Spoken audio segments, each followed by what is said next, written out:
My owner in MK Ultra mind control was U.S. Senator Robert C. Byrd. Senator Byrd has been in office longer than I've been alive, and he's still in office today. He's been head of our Senate Appropriations Committee, which means that he decides how money is going to be spent, how it's going to be delegated, and he has made sure that more and more states' rights are lost in favor of federal intervention. And that was how global education was brought into the school systems as states' rights were overridden. The last holdout for states' rights. Did you hear Cathy O'Brien say George Romney? George, the father of Mitt Romney, who was born, George was born in Mexico, but he's this businessman and he's all these other things. The guy who the Republicans want you to pick. Cathy O'Brien, the CIA sex slave, is telling you she learned of this stuff and the sex slave stuff. She was a part of it back when George Romney was involved with things at Mackinac Island, where they tested and perfected it. Sure that more and more states' rights are lost in favor of federal intervention. And that was how global education was brought into the school systems as states' rights were overridden. The last holdout for states' rights in the education system was in the state of Alabama under Governor Fob James, who said that the federal government has no business meddling in the minds of our children, and he turned down all federal funding in order to maintain freedom of thought, in order to maintain a base of truth in the history in the school systems. And yet also watched the progress where the federal government came in and took away the states' rights and just simply overrode it. Based on what? Senator Byrd is very learned in the Constitution. I think he knows more about the Constitution than anybody I've ever encountered, that's for sure. And he can quote the Constitution much the way that a Satanist can quote the Bible, where they can take the information or they can take the words and twist them around and use semantics and switch them to fit their own agenda. And it sounds plausible, and surely you can read it right there, but it's out of context nevertheless. It's what they say. They're capable of doing it. And Senator Byrd was manipulating our Constitution to the point where the New World Order agenda took firm hold. Now we're seeing where our Constitution is just simply being eroded more and more. I'm deeply concerned for the recent events here in the state of California, where the governor here, who is not an American-born citizen, has an enormous movement going to change the Constitution in order that he be able to run for president. This governor that you all have is a good friend of George Bush's, and I've seen this forthcoming and have even talked about it now for nearly a decade, and yet it wasn't as pertinent as it is today. Hopefully the information will reach people enough to where they're going to realize that as you see more and more of your state's rights eroding, it's for a specific purpose. But money, again, is ultimately at the top of all this and is dictating the New World Order agenda. There's a massive amount of greed that continues to run and permeate our society.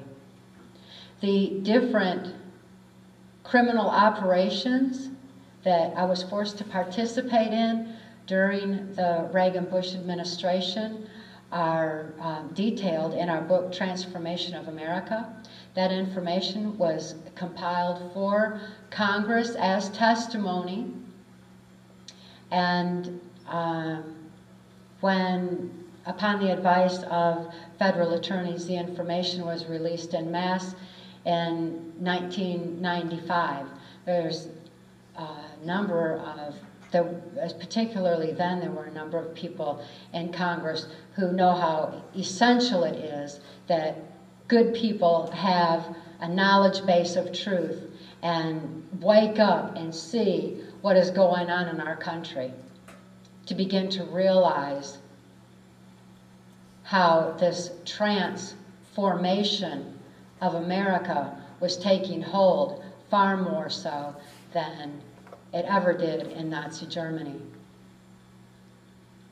Mark and I just returned from Europe, and like he was saying, we spoke in Germany, and that was quite an experience. And to see so many people who have been affected by mind control directly, who have seen it in their own families, who are acutely aware of what social engineering is in society.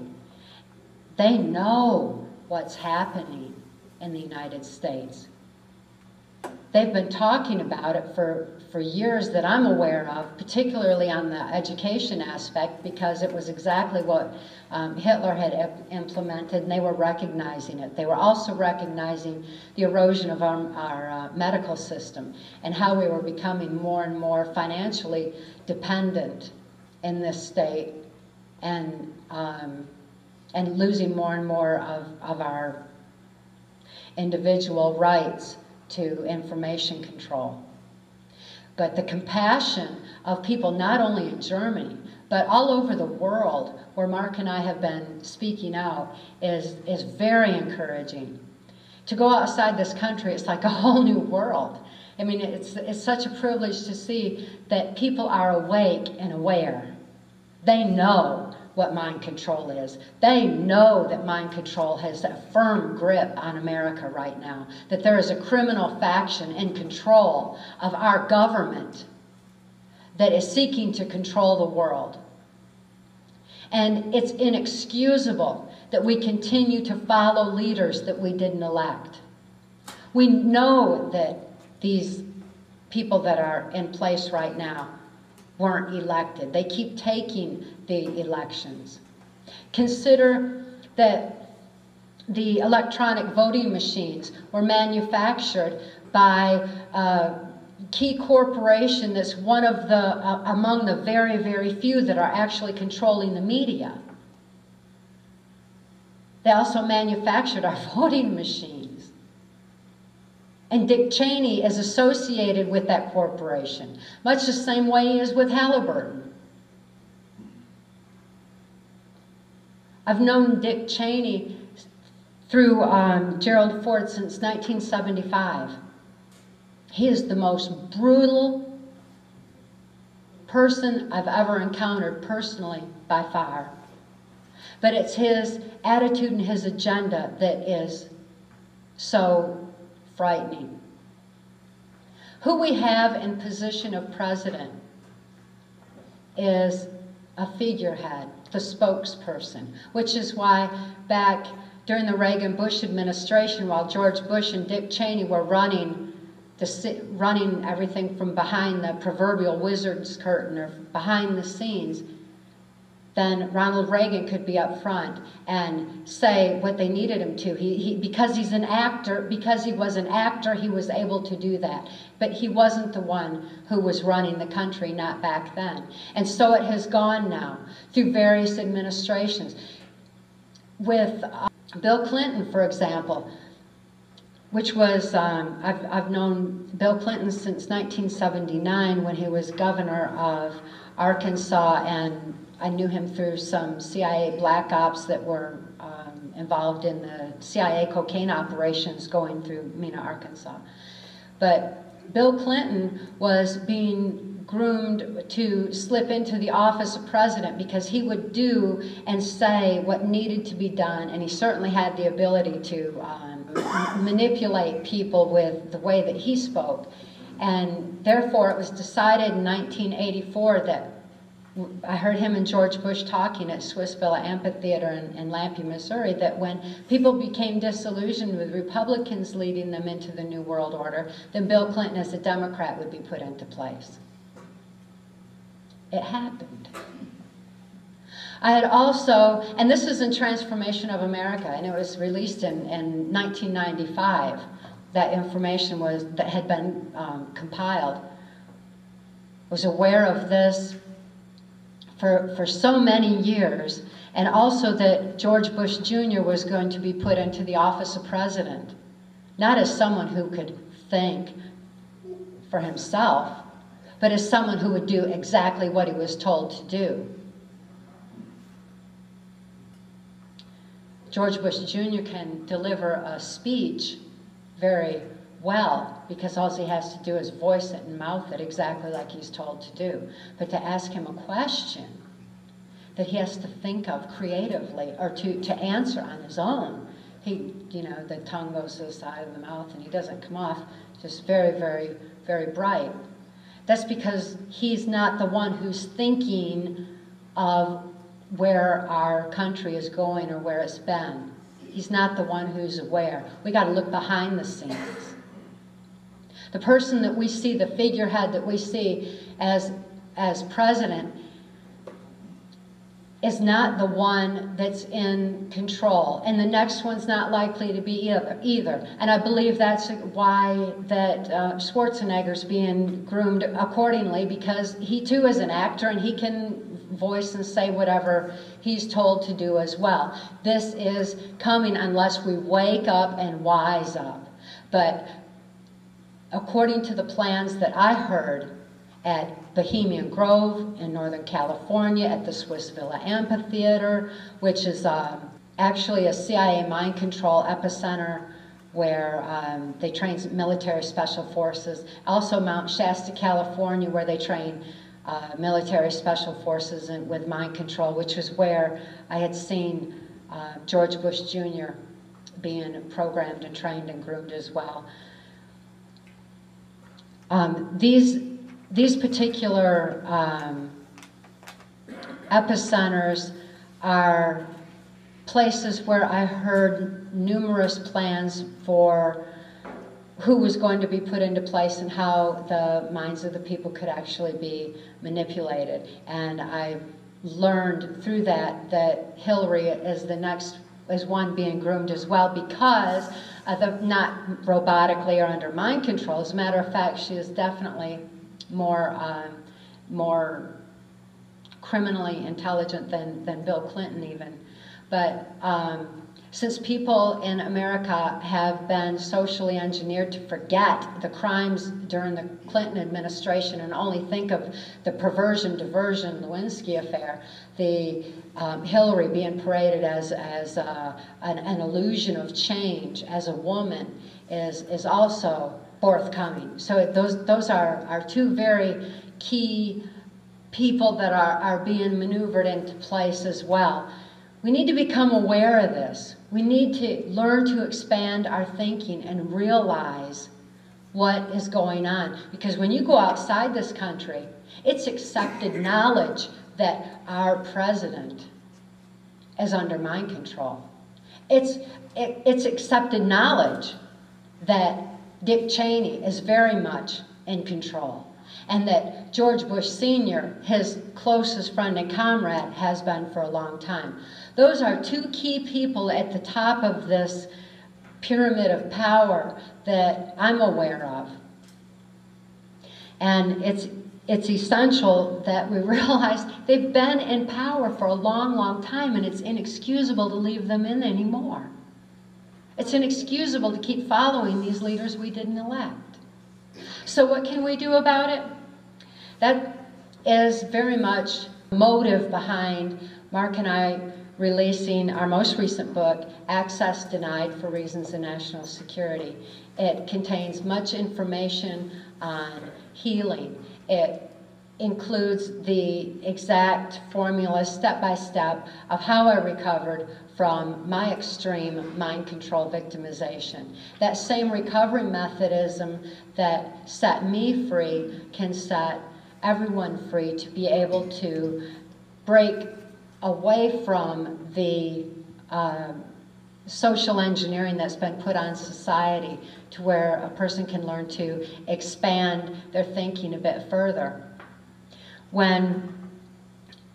After Mark rescued my daughter and I in 1988, and he gave me a formula for deprogramming that I was able to use to deprogram myself. The first thing he did was strap a watch to my wrist and tell me to watch my watch, because I needed to have an awareness of time. With an awareness of time came a conscious awareness, or an ability to begin to monitor my own actions. With awareness came responsibility to follow my own will. But I know from personal experience that without free thought, there's no free will. And without free will, there's no soul expression. Just like I mentioned how my spirit had taken flight to that safe, loving place that was just so removed, while my body was tortured to carry out the will of others.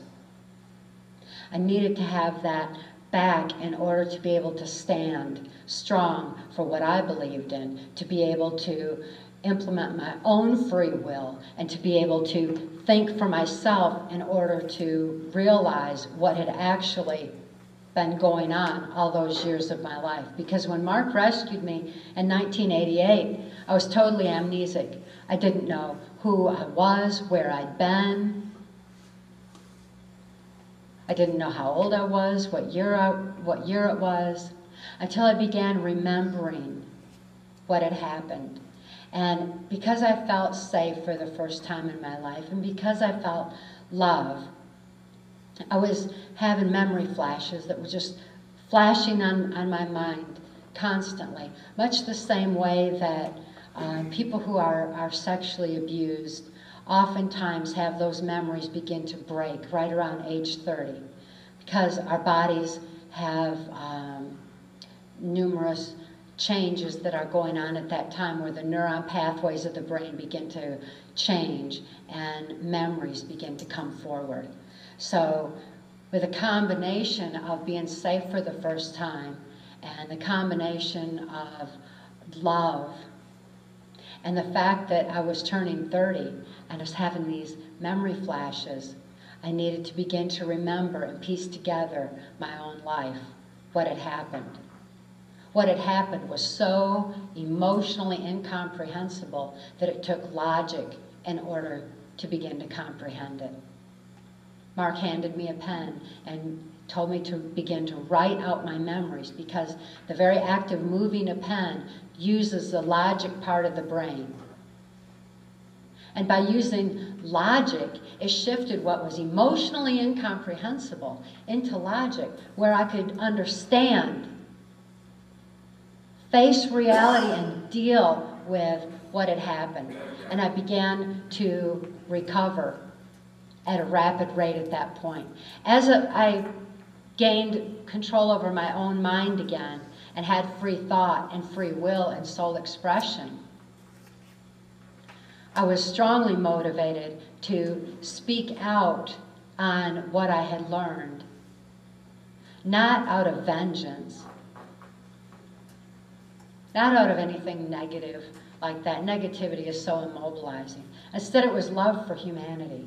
It was love for my daughter and her need for help. It was compassion. Those were the motives for me to speak out. And yet, as soon as I had deprogrammed, I had been following orders all of my life. And to learn to think for myself beyond what I had been told was a new process. It was really difficult.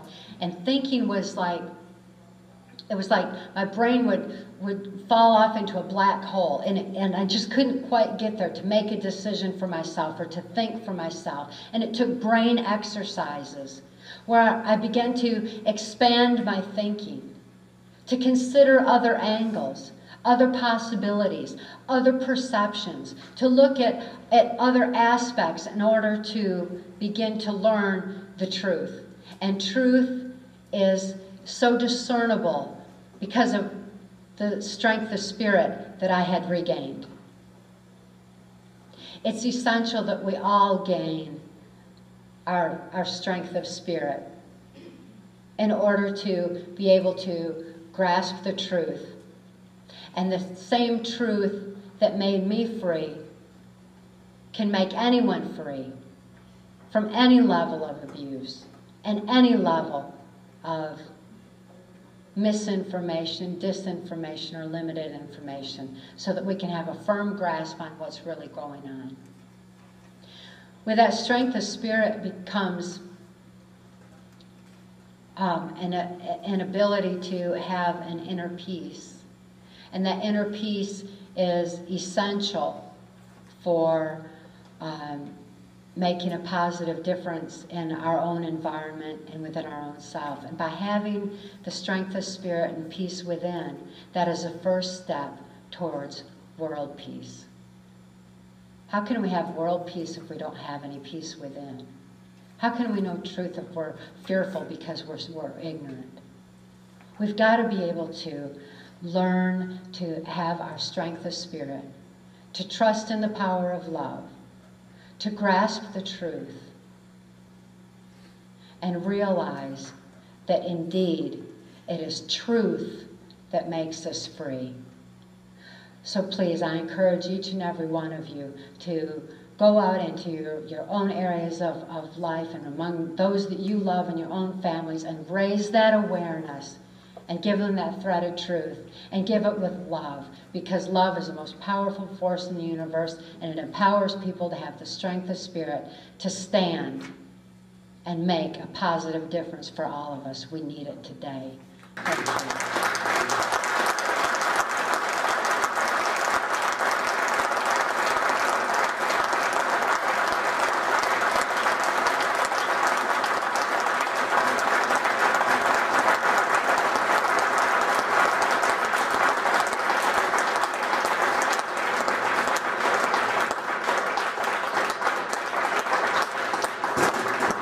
Thank each one of you, and since it's we're running a little late, and we appreciate all of you sticking it out. We want to take some questions, but Cathy and I have got a flight to catch, and I've got to deal with about a dozen shrinks in the morning in Nevada.